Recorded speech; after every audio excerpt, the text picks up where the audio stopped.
Shalom, shalom, Miss. God, this is your yeah checking in. I am out here in the backyard, and it is late at night.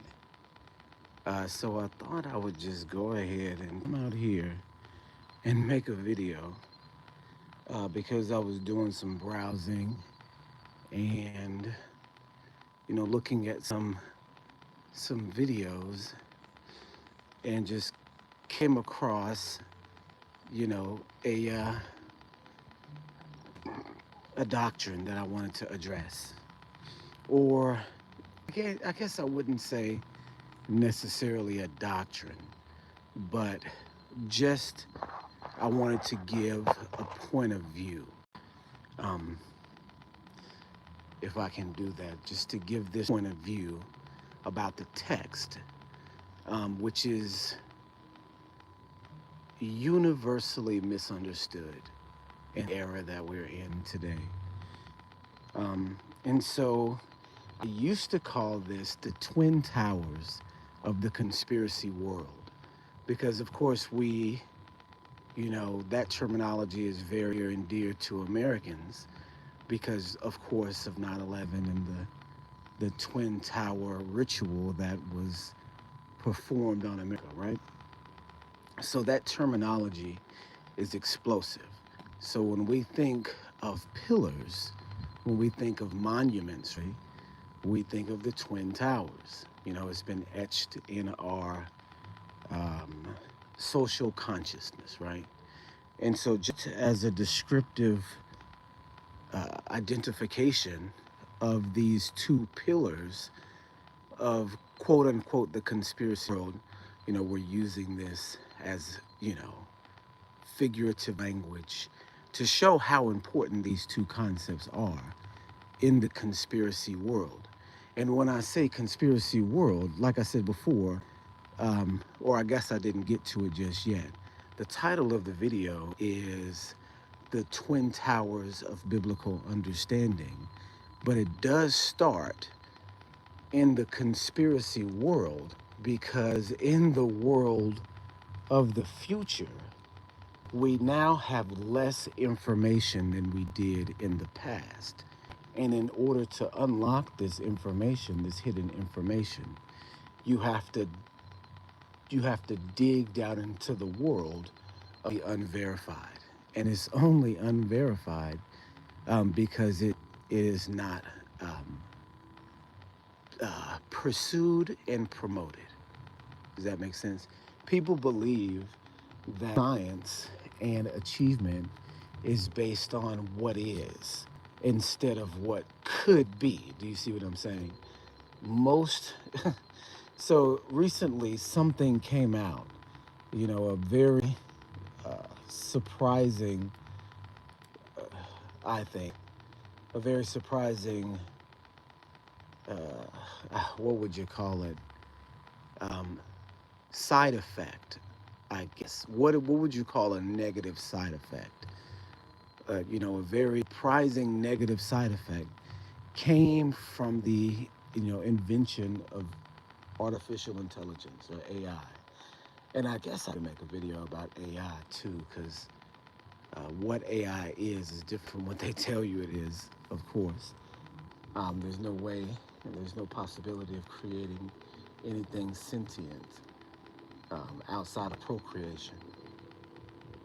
But what AI found using the algorithms, the search algorithms that they program these AIs to use, what AI found was that most research, um, most research papers published are false. Like, I guess this AI bot was able to go through thousands of research papers and comb through them and double check the statistics and facts and conclusions from just a massive amount of articles and found most of them to be incorrect. Found significant and conclusion changing flaws in their method, right? And so with the advent of AI, most research papers are rejected. If you guys understand the significance of that, it means that most research that's done comes to a conclusion that can't be verified. Does that make sense? This means that the academic world can't be about academics, that it must be at some very foundational level about propaganda. Because if one paper is approved, it's not just lackadaisical or everybody's approved, it's calculated. Because if everyone can be approved, regardless of if the research is accurate or not, then that means that they have the ability to pick and choose which concepts are approved and then do the research afterwards, right? You know, come up with the conclusion before the experiment and then falsify the experiment for the conclusion. Do you see what I mean? And then have the conclusion be something that you need in society. Does COVID-19 ring a bell? Anybody? Where would this type of propaganda be most efficient to a society in controlling it, right? So with that being said, the Twin Towers, I guess I'm getting off subject here, really. The Twin Towers of conspiracy, and then, of course, with conspiracy, biblical understanding too, because the great mystery of the world is that there is, oh crap, man, why in the world are there so many ants out here? What in the world? Man, there's been strange things happening to me. Why are there so many ants out here? Y'all, there's thousands of ants out here. Oh, dang. Why are there so many though? And y'all, I'm out here barefoot, so I got them all over my feet. And that's just crazy. Why so many?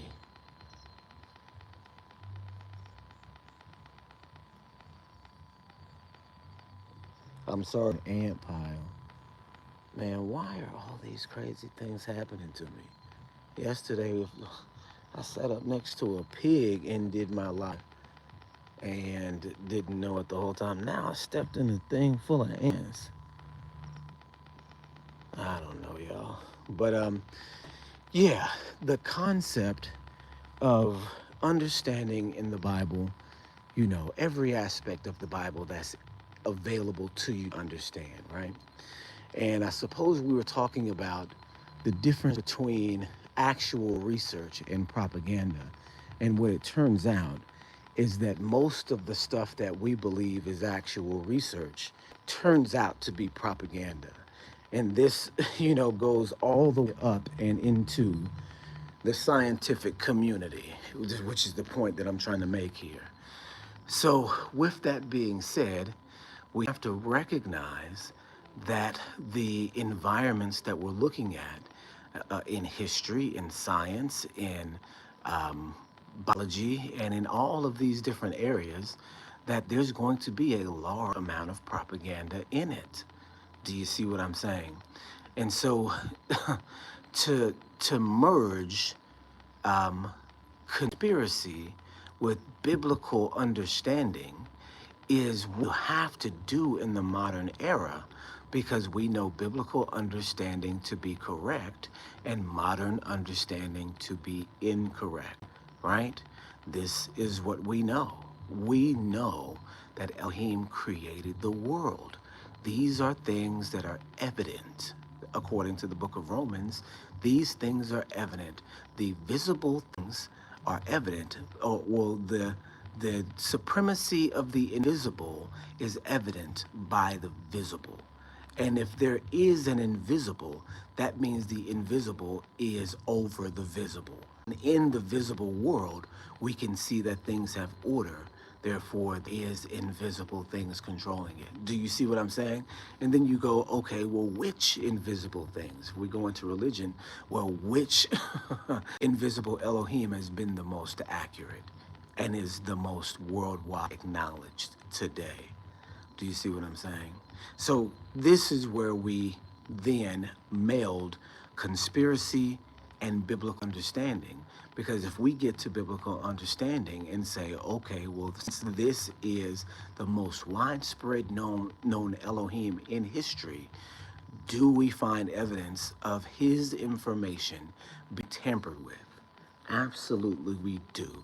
We see in the text that the name of this Elohim, this God, is taken out of the text 7,000 times, right? 67,000 in the Old Testament and another few thousand in the New Testament, or at least a few hundred. We know that the name is taken out because we can see the places where it would have been, and the Old Testament is quoted. Do you see what I'm saying? One place in Luke chapter 4, right, where Messiah quotes Isaiah 61, where he says, "The Spirit of Yah is upon me," right? So we recognize they've tampered with the text, right? And we still see so many followers. So we have to then know that reality is pointing towards this particular understanding. And so then, if the world that we see out here is not matching what it says in the text, then we question the world that we see out here. Do you see what I'm saying? Or the world that is shown to us out here. So coupling that with the concept that research is propaganda, we then go back to the twin towers of conspiracy, and then also the twin towers of biblical understanding. Um, and I know it's getting a long way to find what they are. Golly, 12 minutes in to identify what the twin towers of conspiracy are, or the twin towers of biblical understanding are. And they're these two topics. And without these two topics, just frankly, you cannot understand the text. You can't understand it. You have to know it from this perspective, or you don't know it. Do you see what I'm saying? You have to recognize it from this perspective, or you don't understand. And so, not trying to tease too much, the two twin towers of biblical understanding, and then by way, the conspiracy world, are the earth flat and the Israelites are black. There's just no way around it. Do you see what I'm saying? If you believe in these two biblical concepts, you are ahead of every other person by about 500 years. Do you see what I mean? You're ahead of any other person in understanding by about 500 years. Do you see what I mean? Because there's no way to preach Genesis 1 without understanding that the earth is flat. There's no way to preach Matthew 27 without knowing that the Israelites are black. Do you see what I mean? There's no way to teach Acts chapter 13 without recognizing that the Israelites are black. And I'm not talking about chapter 13, verse 1 there at the beginning. I'm talking about 13, verse 47 there at the end, where it says that you are given to be salvation to the Gentiles. That was our job to begin with, was to save the Gentiles, right? That was the job of Israel. And since Israel didn't do that job, we got punished for it. Do you see what I'm saying? So how then do you understand the Bible without recognizing that the people of Yah are being punished for their transgressions right now? And how do you fulfill your obligation as the people of Yah to the people of Yah? Do you see what I mean? In the first century, Paul required monetary donations, not all monetary, some in the form of food, for the saints at Jerusalem. Why? Because they were in a bad state. They were oppressed by the Romans, and there was a dearth in the land, if I can remember correctly, why Paul was getting these donations together. There was a dearth in the land, and he was bringing food in some instances, and then money in others. And there's a requirement for each of his congregations. In fact, he mentions it in his praising of specific congregations. Thinking it's the Colossians that gave the food. And my boys will give me because I can't remember exactly right now. But each congregation was required to give something. In fact, it was a problem for the Corinthians because the Corinthians didn't trust Paul to get the money to Jerusalem safely. Do you see what I'm saying? That was a big deal for Paul because Paul said, hey, if y'all don't trust me with the money, then send old boy. I can't remember exactly which person that it was. We said, send him with me. You think you have a problem with me and the money. The issue was that Paul was using the money to travel with and to help others travel. And he makes the point, is the ox muzzled while he treadeth, right? Is that scripture made just for the animal? No, it's not. It's made for me too.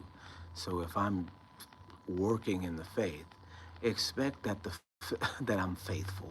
Expect that I'm not using the money to do something outside of the faith with. I'm using it for a purpose. Do you see what I'm saying? And so, oh man, now I'm lost track of where I was going with that.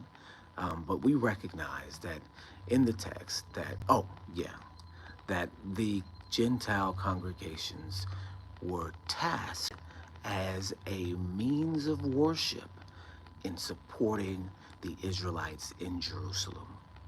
The men that were of these congregations that that Christians believe in, right? Pauline congregations were required to help the Jerusalemites in Jerusalem who were saying required. So that means that a part of your faith is supporting the Israelites. Now, how in the world can you say that this, person in Paul is defining your doctrine? And of course, we know the problems with that. But how can you say he's defining your doctrine and you don't support the Israelites? Don't care who they are. Say that you're the Israelites now. Do you see what I'm saying? This is not Pauline doctrine. Pauline doctrine was in full support of the Jerusalemites, in full support of Gentiles sponsoring Israelites. Do you see what I'm saying? He mentions one time in the text, or actually twice in the text, he says that since Israel is supporting you in spiritual things, it then behooves you to support Israel in carnal things, which is money.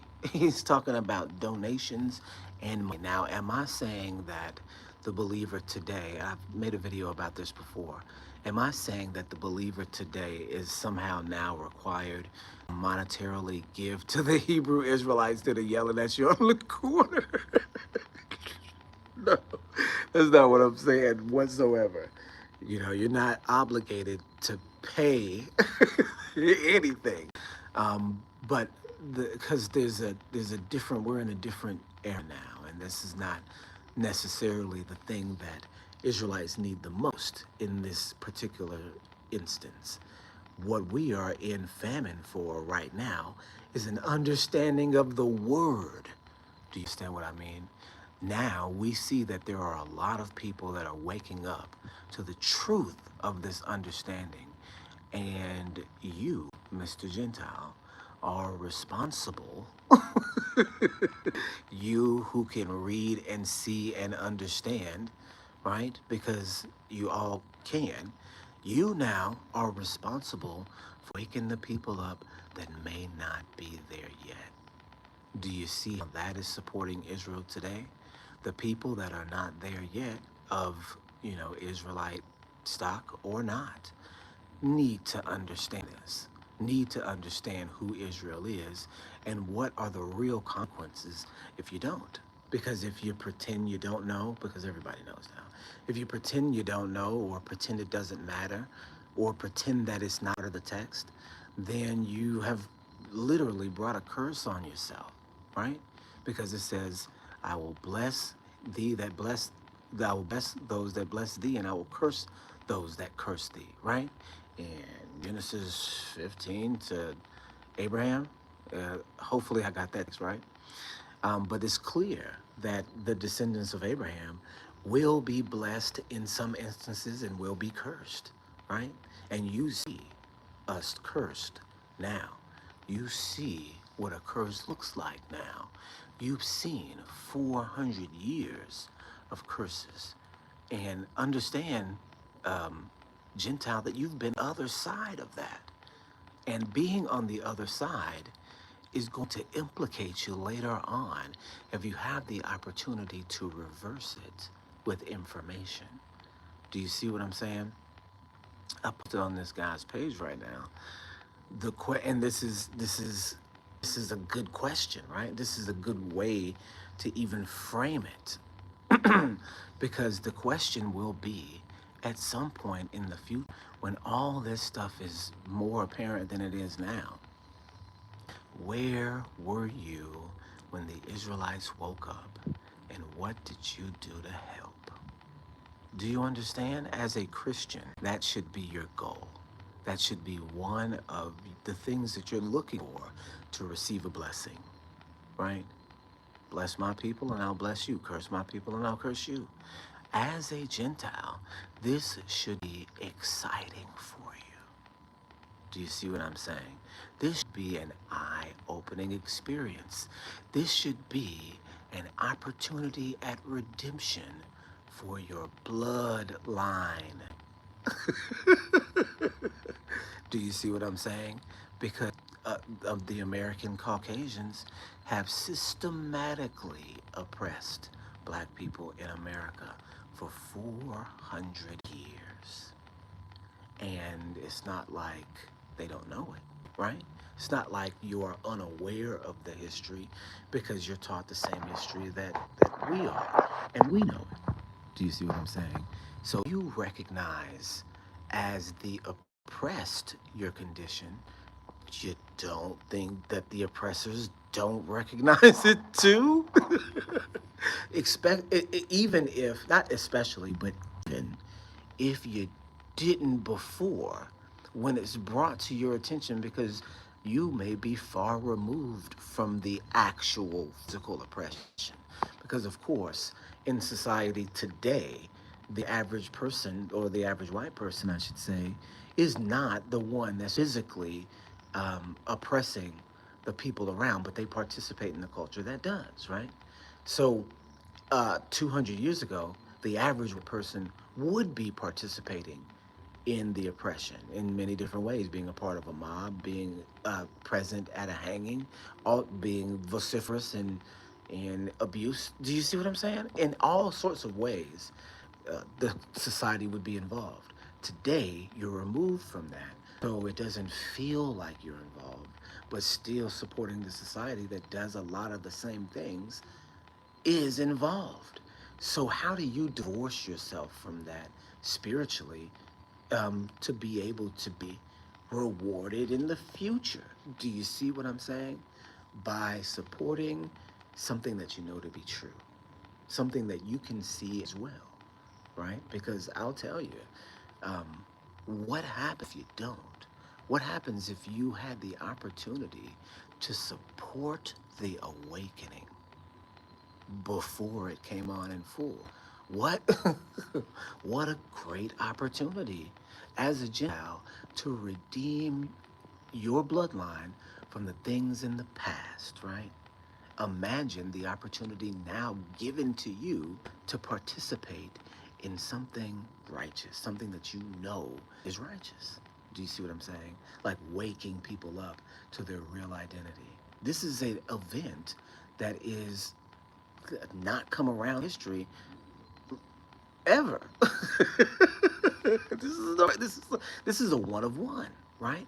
Because the Israelites have always known who they are, except for now. This is one of those. This is one of those moments in history where you have the opportunity to get it right. And this is a opportunity that your ancestors may not have had. Do you see what I'm saying? Talk about Israelites being salvation to the nations. What about saving an Israelite? What if it, how does it work the opposite way too? Do you see what I'm saying? Israelites saving Gentiles spiritually, but Gentiles saving Israelites spiritually too? By saying, being an authority figure in the modern era and seeing the Israelite condition and saying, hey, you guys wake up. You guys are the people that we're waiting on. Do you see what I'm saying? You guys need to wake up, and you don't need to do it with all this rigmarole and this false doctrine, but wake up in a real, genuine way so we can go ahead and join with y'all, because that's what the prophecy says. This is why we don't know who the Israelites are today, because that prophecy is strong, right? It says that the Gentiles will join themselves to Israel. You see what I'm saying in Isaiah 14 and Isaiah 60. It's in Isaiah 56 and Ezekiel 47. It says that the Gentiles join them in Zechariah 9. The Gentiles will join to Israel. That's why you can't know who it is in the modern era, because it matters. It matters in the text. And imagine ignoring that in the most revolutionary time in history, right? Besides the time of the Messiah. You have the opportunity to save the Israelites. Instead of them saving you, this is your opportunity today. Save them. Like we've been saying, what an opportunity that is that you've been given by being born in this generation. This is an amazing thing. And I know we've kind of drifted off subject here from the pillars, the biblical understanding and the pillars of the conspiracy world, because this is an important one. I guess I should have talked about this one second, but this one is a for sure important one, right? Because it's got to be a conspiracy if that's what Yah wants you to do. In this modern world, it's got to be that. If you're a Christian, you'd be looking for the Israelites. You know the people that are there now are not them. You know that. If you've come this far, you know that. Then you should be looking for the people who they actually are and be happy when you found them. Do you understand what I mean? And be happy when you found them. And so this is the historical propaganda that we mean by replacing the people with another people, but also the information of Yah. Do you see what I mean? The information of the heavens belongs to Yah, and that belongs to his people. The secret things are for Yah, O-R-L, but those things revealed belong to the people of it, belong to the children of Israel. Do you see what I'm saying? So it's not a coincidence that the transatlantic slave trade started in the 1600s, and then the concept of the round earth also started being promoted in the 1600s, because you have the stewards of the mysteries in captivity at that point. Do you see what I'm saying? Once you have the stewards of the mysteries in captivity, then you can rewrite the mysteries. Do you see what I'm saying? If you are an Israelite, you are supposed to be a teacher of babes, right? A leader of the blind. Do you see what I'm saying? Now those leaders, now those teachers are enslaved, and they are, and the mysteries are then able to be edited. Do you see what I mean? The mysteries are able to be edited. And if the mysteries are able to be edited, then that also means that the mysteries that you see before you that are 500 years able to be edited are edited. You see what I'm saying?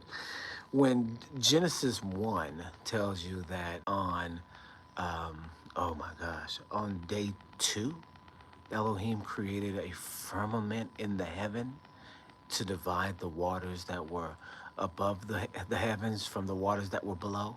Do you see what I'm saying? And you look up the word firmament and you get rakia, and that means to beat something solid and flat and spread out by beating, right?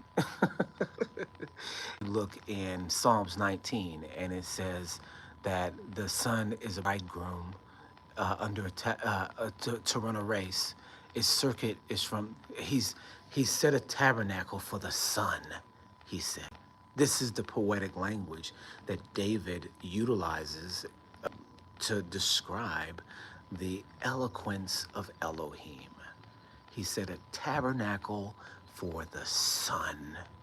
Now, what would a tabernacle for the sun be but a firmament, a solid structure like a tent for the sun to live in? You see what I mean? How can you then say, with that concept that matches Genesis 1 and Psalms 19, that in some strange fashion there is a round earth with an atmosphere that is made of air where there's no tabernacle? Where's the tabernacle for the sun? And it says its circuit is to the end of the earth. Why is in David writing the earth circling, the sun circling the earth? And why do we believe today that the earth circles the sun? This means that you are not just, if you believe in the scenario that is given in the standard model solar system that we've been in school, if you believe in that, you cannot believe in the Bible, because the Bible says literally the opposite. It says that the sun revolves around the earth, not the other way around. And if that's the case, then you've got to reject everything that they've been telling you. It can't just be now, okay, let's put the sun in the center and then the earth in the center and the sun around it. No, you have to understand the whole environment.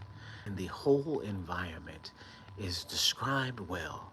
A tabernacle for the sun means that there is such thing as the biblical firmament described in Genesis 1, described in Ezekiel 1, described in Exodus 19, I believe, described in Amos 9, I think it is, a vault in the heavens. Do you see what I'm saying? The concept, conceptually, of an earth that can see all at once. Every eye will see him in Revelation 1. Do you see what I'm saying? That can't exist on a round earth, because if he shows up on one side, you won't see it on the other. Do you see what I'm saying? People talk about he's going to be on TV. No, it says every eye will see him. Do you see what I'm saying? And well, because of him, it says. So you can't be on a round earth and these things be so. If the research by AI is found to be false, they've programmed the AI with the mysteries. So there's more false than AI can find. It's even with the standard parameters, they wipe out most of the research conducted. But it go to the actual parameters, it will go ahead and get the other part too. And then you'll find out that you live in a propagandistic world with two towers of misunderstanding. Right? If you believe that the Israelites were anything other than black, you're confused about the text. If you believe that the world is anything other than flat with a dome on top of it, you're confused about the text. And people said that, oh, well, what does that have to do with salvation? Very clearly, we are commanded to understand the text, because the text is not lying to you.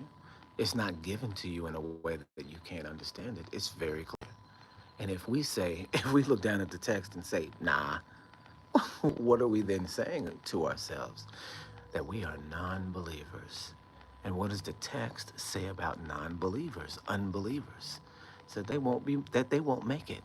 do not yoke yourselves with unbelievers, it says, right? And so if these things be true, no matter how dissembled in society they are available to our generation. We live in a generation where knowledge is multiplied, right? Didn't the text say that that generation was to come? But we, we of old don't have any excuse, and we of new don't have any excuse. And so, yeah, sure, these will be stumbling blocks, many different people. But hallelujah for those that conquer these stumbling blocks while there's still time, right? Because there will come a time when you won't be able to legally believe what text says, that there will be a persecution on your thoughts. So hallelujah that we are not there yet. These things are coming. And all of these things are coming to a head together, right? Because they keep talking about aliens and all of these different things. And what happens if one shows up? You're believing on something very strange, right? Okay, you guys, those are really the twin towers of biblical understanding. Knowing that the Hebrews are black and the earth is flat. These are really, really, really, really hard things to get. But here in the modern era, we've been introduced to both of these concepts, and they should be accepted. And if not, you have to question your faith. All right, you guys. Shalom, shalom.